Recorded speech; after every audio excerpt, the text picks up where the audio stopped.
Que el Santo de Israel sea tu refugio, tu pronto auxilio en la tribulación, que te lave, te limpie, te purifique, que coloque su manto resplandeciente sobre ti y sobre los tuyos, extienda su mano hacia ti, te alivie las cargas, las dolencias y quite tus enfermedades.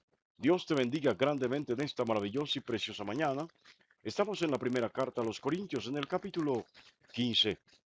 La palabra de Dios dice así: además os declaro, hermanos, el evangelio que os he predicado, el cual también recibisteis, en el cual también perseveráis, por el cual asimismo, si retenéis la palabra que os he predicado, sois salvos, si no creísteis en vano.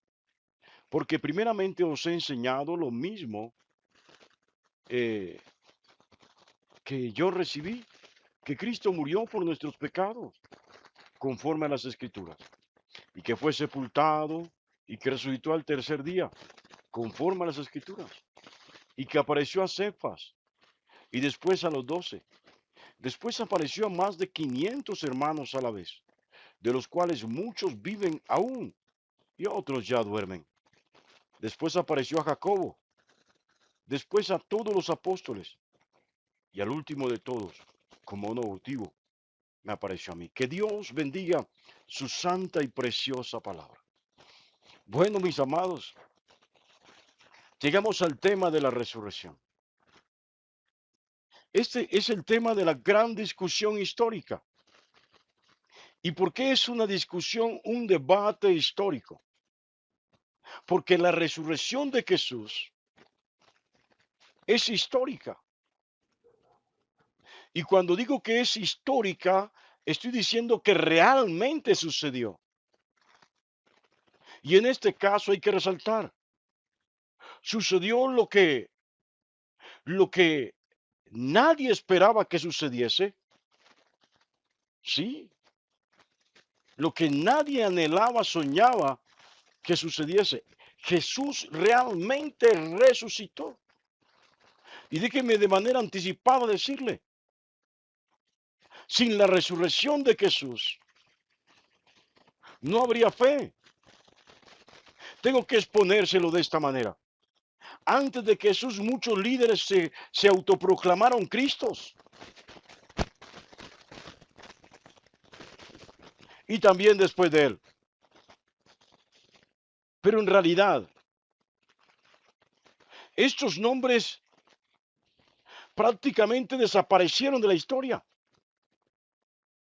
¿Cuántos creyentes hay hoy de ellos? ¿Cuántos seguidores hay de ellos? Es la palabra más exacta. No, no hubo más creyentes de estos autoproclamados Mesías, Cristos, líderes religiosos. Pero hoy hay más de 1.500 millones de habitantes que dicen, que decimos creer y tener fe en que Jesús resucitó. No sé si está captando la idea, pero ninguno de los líderes anteriores a Jesús ni posteriores a Jesús resucitaron. Todos murieron, pero ninguno realmente resucitó. Y este es uno de los fundamentos de la fe cristiana. Y es que Él murió y Él se levantó de entre los muertos, resucitó y dio testimonio de que vive aún. Sabemos que vive. No simplemente lo creemos, lo sabemos. Él vive y está sentado a la diestra del Padre. Sabemos que un día Él vendrá a juzgar vivos y muertos. Establecerá su reino y su reino jamás tendrá fin. Así de sencillo. ¿Sabe? En la iglesia de Corinto se estaba dudando. Se habían infiltrado, entre comillas, hermanos que ponían en duda la resurrección de Jesús. La iglesia de Corinto era un enredo doctrinal, era un dolor de cabeza para Pablo, bueno, y para todos los apóstoles. Bueno, quien llevaba esta carga realmente era Pablo. Sí, era un total enredo doctrinal. Bueno, voy a contarles algo. Cuando los gringos llegaron a América a predicar el Evangelio, ellos predicaron y se fueron, dejaron una Biblia en manos de un campesino. Cuando volvieron al tiempo, encontraron que ya no eran 10 ni 15, sino que eran 100, 200 personas, lideradas por ese humilde pastor campesino que ellos establecieron allí. Vieron cualquier cantidad de errores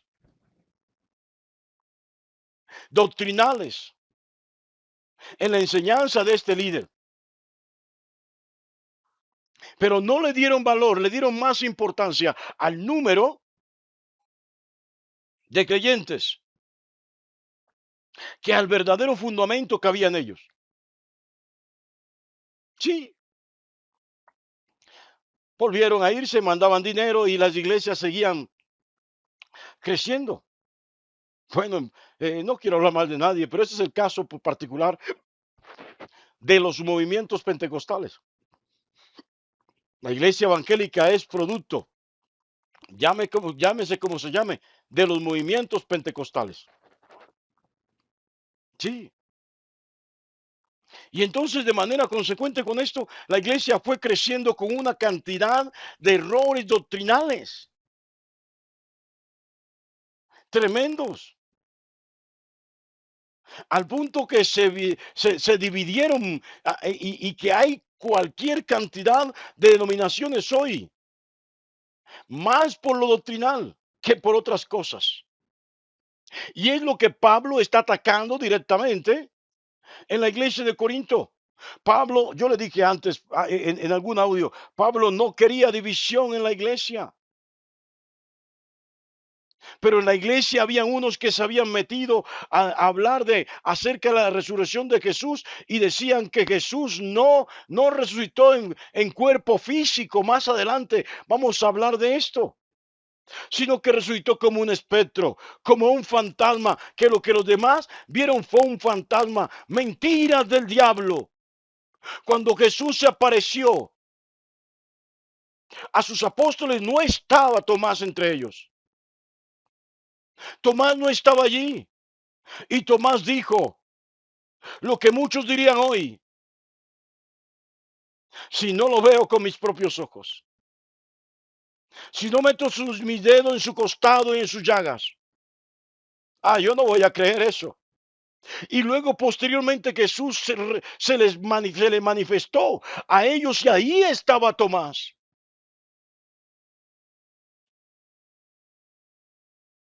Lo llamó con dolor y con amor. Le dijo: Tomás, mete tus dedos en mis llagas. Tomás lo hizo. Y luego de palpar la carne viva, las heridas vivas y aún sangrientas de Jesús resucitado, Tomás se arrodilló y dijo: Señor mío y Dios mío. Había estado con Jesús más de 2 años. Lo miraba como un profeta. Lo miraba como un maestro, como alguien iluminado, alguien que tenía el don de Dios en sí, sobre sí. Pero a partir de ese momento, Tomás reconoció a Jesús como el Señor de su vida, como el Dios único y verdadero, como el Dios que es desde el principio. Óigalo bien. La resurrección de Jesús fue real. Y Pablo no quiere que ningún creyente dude acerca de la resurrección de Jesús. Podrán levantarse con diferentes discursos lógicos, filosóficos y aún teológicos, científicos si así se quiera decir, para negar la resurrección de Jesús. Pero quiero contarles algo. Aún la ciencia hoy está más cerca de demostrar la resurrección de Jesús que de negarla. No sé si captó la idea, pero su resurrección fue real. Y siempre habrá en la iglesia quien niegue que Jesús realmente haya resucitado. Esta es un arma que usa el enemigo para atacar la fe de los creyentes. Bueno, conmigo alguna vez lo hizo. Estaba sacando un demonio con otro pastor, amigo. En ese tiempo no eran los pastores, creo que ya la historia le he contado y de un momento a otro yo empecé a dudar si realmente Dios era real, si realmente Jesús existió, si realmente Jesús había resucitado, si realmente estaba vivo, si todo el evangelio era verdad. Porque dudar de la resurrección de Jesús es dudar del evangelio, es quitarle, negar la veracidad y la eficacia del evangelio. Jesús resucitó, mis amados. Y entonces tuve que decirle a mi compañero que saliéramos de ese lugar. Y en cuanto puse los pies fuera, en el andén de esa casa, déjeme decirle que tuve la fe que nunca había tenido. Creí, creí con intensidad, con pasión que mi Dios vive, mi Redentor vive. Creí con pasión que Él un día vendrá a juzgar vivos y muertos. Creí con pasión que Él me levantará del polvo. Creí con pasión en las palabras de Job. Yo sé que mi Redentor vive. Y después de deshecha esta mi carne, con mis propios ojos lo he de ver. Óigalo bien, esto lo dijo Job antes de que Jesús viniera al mundo, antes de que Jesús fuera al madero de la cruz, antes de que Jesús se levantase de la tumba. Job lo dijo, yo sé que Él vive. No podemos seguir dudando de que Cristo vive, de que Él se levantó de entre los muertos. No podemos seguir dudando de eso. Él vive, está sentado a la diestra del Padre y un día vendrá a juzgar vivos y muertos. Y déjeme decirle, su reino será eterno, su reino nunca más tendrá fin. Óigalo bien, Él sí murió. Él murió por nuestros pecados. Ya de manera anticipada lo había dicho el profeta Isaías antes de que él muriera. Mire lo que dice el profeta Isaías en el capítulo 53, versículo 4 en adelante. Dice, ciertamente, Él llevó nuestras enfermedades, sufrió nuestros dolores, y nosotros le tuvimos por azotado, por herido de Dios y abatido. Mas Él herido fue por nuestras rebeliones, molido por nuestros pecados. El castigo de nuestra paz fue sobre Él, y por sus llagas nosotros fuimos curados. Todos nosotros nos descarriamos como oveja, cada cual se apartó por su camino, mas Jehová cargó en él el pecado de todos nosotros. Angustiado él y afligido, no abrió su boca, como el cordero fue llevado al matadero, y como oveja delante de sus trasquiladores, enmudeció y no abrió su boca. Él murió, fue sepultado, dice Pablo, pero por nuestras rebeliones, por nuestros pecados. Y al tercer día se levantó de entre los muertos. Pablo dice que se le apareció a Cefas. Los evangelios también dicen que primero se le apareció a María Magdalena. Luego ellas corrieron de donde Cefas y Juan. Y se le apareció a Cefas. Después se le apareció a los 12, ya se lo había dicho. Después apareció a más de 500 hermanos a la vez, de los cuales dice Pablo, ya algunos murieron, pero todavía hay quienes pueden dar testimonio de que Él vive. Y después apareció a su hermano mayor, a Jacobo. Santiago es su nombre en griego. Se le apareció a Jacobo, alguien que no creía realmente, alguien que tenía serias dudas de que Jesús fuera el Mesías. Sí, él tenía serias dudas de que él fuera realmente lo que decía ser. De hecho, el Evangelio de Marcos dice que la familia de Jesús creían que él estaba loco y querían atarlo, llevarlo amarrado para la casa, evitar que lo mataran. Pero el Evangelio según San Juan, capítulo 7, versículo 5 dice, porque ni aun sus hermanos creían en él.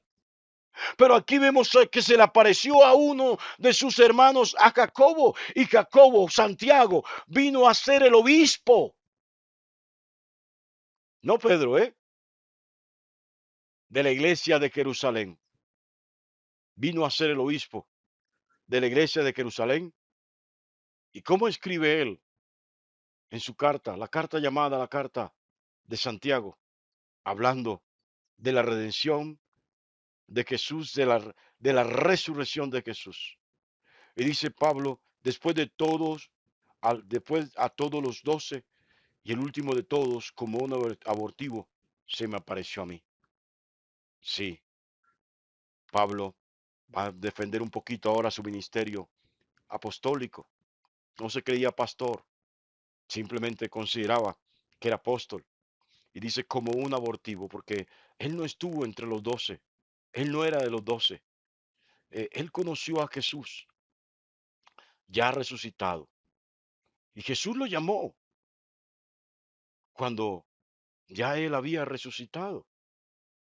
Y Pablo dice de una u otra manera que él es uno más de esos que puede dar testimonio de que Jesús resucitó. ¿Sabes? Un verdadero creyente no duda de la resurrección de Jesús. No dejes que el enemigo te meta ideas tontas en la cabeza. Esta es, este es el fundamento de nuestra fe, que Él murió y que también resucitó. Dios te bendiga grandemente en esta maravillosa y preciosa mañana.